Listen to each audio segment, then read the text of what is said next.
Okay. Okay po ba na alagaan yung nabiling manok sa palengke na puti?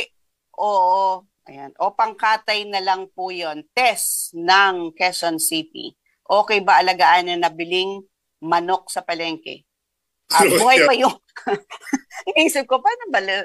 Buhay pa siguro yung manok kasi naputi. Oh, Ayan. Pwede ba daw alagaan? yung mga meron kasing market na nagtitinda ng live na 45 days. Okay. Ah, okay naman po siya ang alagaan. Ang problema lang po, malakas na po siyang kumain.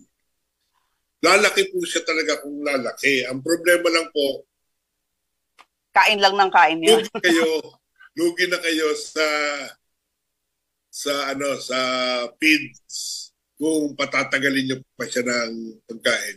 Kung Mhm. paisa-isa lang naman po, parang pet lang, pwede naman po yan. Pwede po yung alagaan, pwede nyo pakainin ng leftover, mga prutas, mga saging na Mm-mm. nasisira.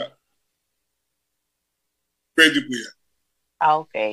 Pero yun nga, lugi kasi nga malakas na siyang Kumain. kumain. Mas okay na katayin. Sabi niya dito, Oo. katayin na lang po yun. Oo. Kasi Kakatayin. kung pa isa-isa lang, parang pet lang, laruan ng bata, okay Mm-mm. lang. Pero pag maramihan, alagaan mo pa, lugi ka na. Okay. Ano ba yun? Meat type ba yun o pang itlog? Meat type yun. Meat type yun.